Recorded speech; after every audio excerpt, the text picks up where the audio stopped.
हिमाचल प्रदेशातील मंडी जिल्ह्यातील सेराज विधानसभा मतदारसंघामध्ये ढगफुटी आणि सततच्या मुसळधार पावसामुळे गंभीर परिस्थिती निर्माण झाली आहे। या नैसर्गिक आपत्तीमुळे अनेक घरांचं मोठं नुकसान झालेलं आहे, तर काही वाहनं पाण्याच्या प्रवाहामध्ये वाहून गेली। नद्या आणि नाल्यांना पूर आलेला आहे, अशी परिस्थिती निर्माण झाल्यामुळे जनजीवनावर त्याचा परिणाम होतोय। प्रशासनाकडून सध्या मदतकार्य सुरू करण्यात आलंय।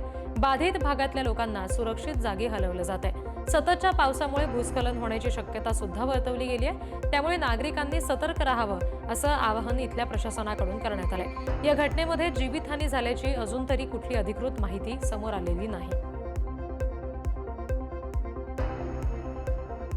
हिमाचल प्रदेशमध्ये सध्या सुरू असलेल्या अतिवृष्टी आणि भूस्खलन यामुळे निर्माण झालेल्या गंभीर परिस्थितीचा आढावा घेण्यासाठी मुख्यमंत्री सुखविंदर सिंह सुक्खू मंडी जिल्ह्यातील थुनाग आणि जंजेहली या पूरग्रस्त भागाची हवाई पाहणी त्यांनी केलेली आहे। या पाहणी दरम्यान मुख्यमंत्री सुक्खू यांनी थुनाग आणि रेनगल्लू हेलिपॅडवर उतरून बाधितांशी संवाद सुद्धा साधला। शिवाय त्यांना दिलासा सामग्री वाटप केलेलं आहे। अतिवृष्टीमुळे रस्ते संपर्क तुटलाय आणि त्यामुळे त्यांनी जिल्हा प्रशासनाला हेलिकॉप्टरद्वारे तातडीनं मदत सामग्री पोहोचवण्याचे निर्देश दिलेले आहेत। उत्तराखंडमधील मुसळधार पावसामुळे चारधाम यात्रा तात्पुरती थांबवण्यात आलेली आहे। भाविकांसाठी प्रवास मार्ग पूर्णपणे सुरक्षित झाल्यानंतरच यात्रा सुरू होईल, असं मुख्यमंत्री पुष्कर सिंह धामी यांनी सांगितलेलं आहे। तर उत्तराखंडमधील केदारनाथ मार्गावर सोनप्रयाग जवळ बुधवारी रात्री भूस्खलन झालं आणि त्यामुळे रस्ता बंद करण्यात आला। या दरम्यान 40 भाविक तिथे अडकले होते। त्यानंतर एसडीआरएफ पथक घटनास्थळी पोहोचलं आणि त्यांनी सगळ्यांना सुरक्षितपणे बाहेर आणलं। गुजरातमधील जुनागड शहरामध्ये गेल्या काही तासामध्ये जोरदार पावसानं हजेरी लावली। या मुसळधार पावसामुळे गिरनार पर्वतावरून नदीसारखं पाणी वाहत आहे। पावसाचं पाणी डोंगर उतारावरून अगदी वेगात खाली उतरत आहे। काही ठिकाणी पूरसदृश्य स्थिती निर्माण झाली आहे। त्यामुळे स्थानिक प्रशासनानं आता नागरिकांना सतर्कता बाळगण्याचं आवाहन केलेलं आहे। पर्यटक आणि नागरिकांनी गिरनार परिसरामध्ये जाणंच टाळावं अशी सूचना सुद्धा दिली गेली आहे। शहरातील काही भागामध्ये पाणी साचलंय, त्यामुळे त्याचा वाहतुकीवर सुद्धा मोठा परिणाम झालेला आहे। बेळगाव जिल्ह्यातील गोकाक शहरामध्ये 10 वर्षांनंतर होत असलेल्या श्री महालक्ष्मी देवीच्या यात्रेला सुरुवात झाली। दरम्यान भंडाऱ्याची उधळण करत दर्शनासाठी लाखो भक्तांची तिथे गर्दी झाली आहे। 9 दिवस होणाऱ्या यात्रेमध्ये यात्रा कमिटीकडून विशेष पूजा करून श्री महालक्ष्मी देवीच्या मूर्तीची शहरातील प्रमुख मार्गांवरून मिरवणूक काढून प्रतिष्ठापना केली गेलेली आहे आणि त्याप्रमाणे अभिषेक, महापूजा, ओटी भरणं, भंडाऱ्याच्या उधळणीचा कार्यक्रम, 2 दिवस रथोत्सव, दारूची आतषबाजी करण्यात आली। विशेष म्हणजे या यात्रेमध्ये हिंदू 6 मुस्लिम भाविक सुद्धा सहभागी असतात। ब्रिटिश रॉयल नेव्हीचे F-35 हे लढाऊ विमान अजूनही केरळमधील तिरुअनंतपुरम आंतरराष्ट्रीय विमानतळावर उभं आहे। अनेक दुरुस्ती करून सुद्धा विमान उडण्याच्या स्थितीत नाहीये। ब्रिटनमधील अभियंत्यांची एक टीम ते दुरुस्त करण्यासाठी आली होती, परंतु आतापर्यंत दुरुस्ती यशस्वी झाली नाही। त्यामुळे आता या विमानाचे तुकडे करून ब्रिटनला परत नेण्याची तयारी सुरू करण्यात आलेली आहे। 20 दिवसांपूर्वी या विमानाचं आपत्कालीन लँडिंग करण्यात आलं होतं।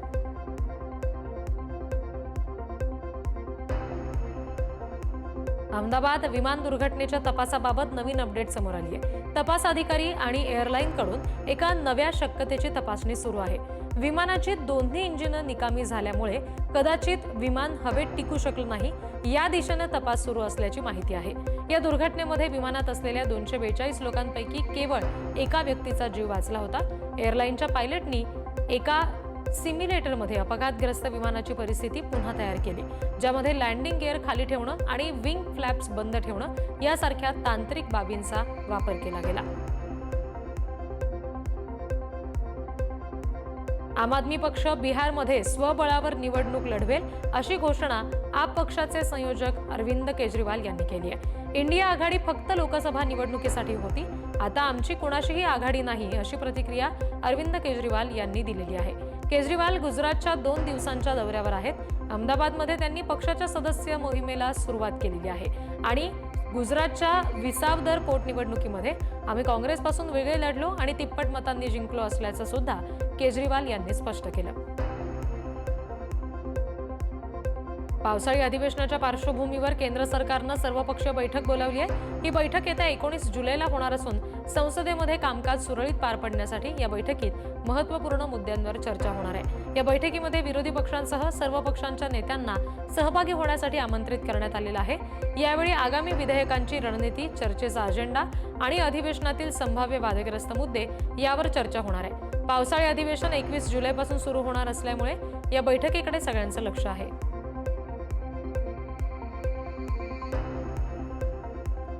भारतीय पुरातत्व विभागातील कर्मचाऱ्यांनी आपल्या विविध मागण्यांसाठी केंद्रीय मंत्री नितीन गडकरी यांची भेट घेतली आणि यावेळी मागण्या मान्य झाल्या नाहीत तर दिल्लीमध्ये आंदोलन करण्याचा पवित्रा 730 कर्मचाऱ्यांनी घेतलाय। 20 ते 30 वर्षापासून काम करणाऱ्या कर्मचाऱ्यांना सरकारी योजनांचा कुठलाच लाभ मिळत नसल्याची खंत त्यांनी गडकरी यांच्याकडे व्यक्त केली। दरम्यान देशाच्या धरोहर असलेल्या वास्तूंचं, किल्ल्यांचं रक्षण करणाऱ्या कर्मचारी सहकारी सुविधांपासून वंचित आहेत असं सध्या पाहायला मिळतंय। दिल्लीमध्ये राष्ट्रीय सहकारी साखर कारखाना महासंघाच्या वतीनं पुरस्कार वितरण सोहळा पार पडला। यावेळी केंद्रीय मंत्री प्रल्हाद जोशी, माजी केंद्रीय मंत्री सुरेश प्रभू, राष्ट्रीय साखर संघाचे अध्यक्ष हर्षवर्धन पाटील उपस्थित होते। सर्वोत्कृष्ट सहकारी साखर कारखान्याचा वसंतदादा पाटील पुरस्कार पुण्यातील भीमाशंकर सहकारी साखर कारखान्याला मिळाला आहे। देशातील 103 सहकारी साखर कारखान्यांपैकी 25 साखर कारखान्यांना पुरस्कार देण्यात आले। यातील 10 साखर कारखाने महाराष्ट्रातले आहेत। यामध्ये तामिळनाडूमधील 5, उत्तर प्रदेशमधील 4 आणि गुजरातमधल्या 3 साखर कारखान्यांचा समावेश आहे। राजस्थानच्या बाडमेरमध्ये एका कुटुंबानं सामूहिक आत्महत्या केल्याची धक्कादायक घटना समोर आली। आईनं मुलाचा मुलीप्रमाणे शृंगार करून फोटो काढले आणि त्यानंतर एकाच वेळी सर्वांनी पाण्याच्या टाकीत उडी मारून जीवन संपवलं। कुटुंबामध्ये पती पत्नी आणि 2 मुलं होती। घरापासून 20 मीटर अंतरावर असलेल्या पाण्याच्या टाकीमध्ये त्यांचे मृतदेह आढळले। पोलिसांनी मृतदेह ताब्यात घेतले असून घटनेचा तपास सुरू आहे। पोलिसांना या घरामधून सुसाईड नोट सुद्धा आढळून आलेली आहे, ज्यामध्ये या निर्णयासाठी 3 व्यक्ती जबाबदार असल्याचं पत्नी शिवालीनं त्यामध्ये लिहिलेलं आहे। हरियाणातील फरीदाबाद इथे एका जिममध्ये व्यायाम करत असताना एका 37 वर्षीय व्यक्तीचा हृदयविकाराच्या झटक्यानं मृत्यू झाला। वजन कमी करण्यासाठी 4 महिन्याआधीच त्यानं जिममध्ये व्यायाम सुरू केला होता। व्यायाम करताना त्या तरुणाचा खाली पडतानाचा हा व्हिडिओ सुद्धा आता व्हायरल होतोय। जेव्हा तरुण बेशुद्ध पडला तेव्हा त्याला CPR देऊन वाचवण्याचा प्रयत्न करण्यात आला, परंतु तो शुद्धीवर आला नाही। त्यामुळे जिममधील लोकांनी त्याला रुग्णालयामध्ये नेलं आणि तिथे डॉक्टरांनी त्याला मृत घोषित केलं। बिहारमध्ये पतीने पत्नीची हत्या केल्याचा एक धक्कादायक प्रकार समोर आलाय। लग्नाच्या फक्त 1 महिन्यातच पत्नीनं शूटरच्या सहाय्यानं पतीचा जीव घेतला। 60 वर्षीय मामाच्या प्रेमात असणाऱ्या गुंजाचं जबरदस्ती प्रियांशूशी लग्न लावून दिलं गेलं। मामा आणि गुंजा यांच्यामध्ये संबंधांबाबत आता कुटुंबियांना माहिती मिळताच त्यांनी तिचं लग्न लावून दिलं आणि लग्नानंतर पळून जाण्याचा तिनं प्रयत्न केला, मात्र तो यशस्वी ठरला नाही आणि म्हणून गुंजाने आपल्या पतीची हत्या केली। या प्रकरणामध्ये पोलिसांनी गुंजाला अटक केलेली आहे आणि तिनं हत्येची कबुली सुद्धा दिली। दिल्लीतील लाजपत नगर 1 परिसरातून एक धक्कादायक बातमी समोर आली। रुचिका आणि तिचा 14 वर्षांचा मुलगा क्रिश यांचे मृतदेह त्यांच्या राहत्या घरी आढळले। धारदार शस्त्रांनी ही हत्या करण्यात आल्याचं प्राथमिक तपासातून निष्पन्न झालं। घराचा दरवाजा आतून बंद होता। दिल्ली पोलिसांनी या दुहेरी हत्याकांडातील संशयित घरकामगाराला ताब्यात घेतलेला आहे। पुढील तपास सुरू आहे। या घटनेमुळे मात्र परिसरात खळबळ माजली आहे। पंतप्रधान नरेंद्र मोदी त्रिनिदाद आणि टोबॅगोच्या दौऱ्यावर आहेत। देशाची राजधानी पोर्ट ऑफ स्पेन्स इथं पोहोचताच त्यांचं भव्य स्वागत केलं गेलं। पंतप्रधान कमला प्रसाद बिस्सेसर यांनी स्वतः 38 मंत्री आणि 4 खासदारांसह विमानतळावर मोदींचं स्वागत केलं। या खास स्वागतामुळे पंतप्रधान मोदी भारावून गेले आणि त्यांनी त्यांच्या अधिकृत एक्स हँडलवर सुद्धा भेटीचे खास फोटो शेअर केलेत। भारतीय प्रवासी व्यतिरिक्त पंतप्रधान मोदींनी स्थानिक तरुण आणि कलाकारांना सुद्धा भेट दिली। अमेरिकेचे राष्ट्राध्यक्ष डोनाल्ड ट्रम्प आणि रशियाचे अध्यक्ष व्लादिमीर पुतिन यांच्यात एक फोन संभाषण झालं। यामध्ये नेमकी कशावर चर्चा झाली याचा खुलासा ट्रम्प यांनी केलेला आहे। आमचा एक कॉल झाला, तो बराच वेळ चालला। आम्ही अनेक गोष्टींबद्दल चर्चा केली, यामध्ये इराणचा सुद्धा समावेश होता। युक्रेन सोबतच्या युद्धाविषयी सुद्धा आम्ही बोललो। मला त्याबद्दल आनंद नाही। आज मी व्लादिमीर पुतिन यांच्यासोबत काही प्रगती करू शकलो नाही, असं या फोन कॉल बाबत बोलताना ट्रम्प यांनी म्हटलेलं आहे. जम्मू काश्मीरमधील श्रीनगर शहरामध्ये पारंपरिक मोहरम मिरवणुकीमध्ये मोठ्या संख्येनं नागरिक रस्त्यावर उतरले.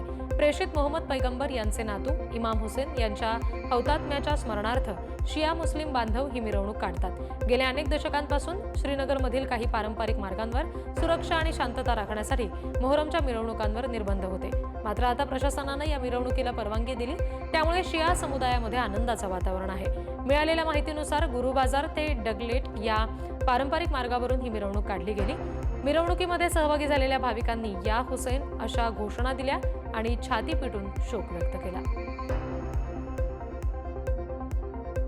कोमिल जैन, विपिन जैन आणि अपूर्व चावडा यांना आंध्र प्रदेश उच्च न्यायालयानं जामीन मंजूर केला. तिघांना तिरुमाला तिरुपती देवस्थानला कथितरित्या भेसळयुक्त गायीचं तूप पुरवल्याप्रकरणी अटक केली होती. त्यांची यापुढची कोठडी आवश्यक नसल्याचं निरीक्षण न्यायालयानं नोंदवलेलं आहे. या प्रकरणामध्ये सीबीआय नेतृत्वाखाली विशेष तपास पथकानं तिघांना अटक केलेली. कोमिल जैन आणि विपिन जैन हे भोलेबाबा डेअरीचे संचालक आहेत, तर अपूर्व चावडा वैष्णवी डेअरीचे सीईओ आहेत.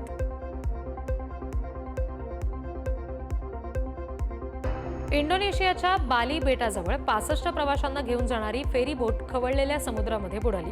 या दुर्घटनेमध्ये 43 जण बेपत्ता आहेत. शोधकार्य अजूनही केलं जात आहे. फेरी बोट पूर्व जावाच्या केटापांग बंदरातून बालीच्या गिलिमानुक बंदराकडे जात होती. यामध्ये 53 प्रवासी, 12 कर्मचारी आणि 22 वाहनं होती. यावेळी 2 मृतदेह सापडलेत. 20 जणांना वाचवण्यात यश आलं, तर 9 बोटींद्वारे शोधकार्य अजूनही सुरू आहे. इंडोनेशियामध्ये अशा फेरी बोट दुर्घटना वारंवार घडताना पाहायला मिळतात. तेथील बेटांमधील वाहतूक फेऱ्यांवर अवलंबून असून त्या ठिकाणी सुरक्षा नियमांचं पालन होत नाही असं दिसतंय.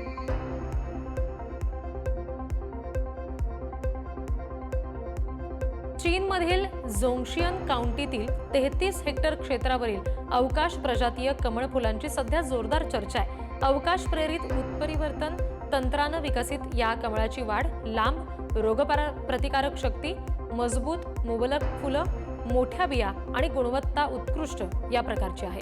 या प्रकारामध्ये आता कमळाच्या फुलांचं विस्तीर्ण बागांचं प्रदर्शन आहे, जे अवकाश प्रेरित डिझाईन आणि सजावटीद्वारे सजवलं गेलंय. ही कमळाची फुलं त्यांच्या सौंदर्याबरोबरच पर्यटकांना आकर्षित करण्यासाठी आणि स्थानिक पर्यटनाला चालना देण्यासाठी महत्त्वपूर्ण ठरतायत. फ्लोरिडाच्या एका छोट्या प्रशिक्षण विमानतळाचं अवघ्या काही दिवसात अॅलिगेटर अल्ट्राट्राज या मोठ्या इमिग्रेशन सेंटरमध्ये रूपांतर झालेलं आहे. यावेळी हजारो स्थलांतरितांना ठेवलं जाऊ शकतंय आणि दरम्यान या सेंटरच्या तंबूतमधून आणि दरवाजांमधून पावसाचं पाणी वाहताना पाहायला मिळालं. हे सेंटर पूर्ण कार्यान्वित झाल्यानंतर 3000 स्थलांतरितांना सामावून घेऊ शकेल, अशी प्रक्रिया गव्हर्नर रॉन डेसँटिस यांनी दिलेली आहे. या सेंटरमध्ये यामध्ये 200 पेक्षा अधिक सुरक्षा कॅमेरे आहेत. 28,000 फुटांपेक्षा जास्त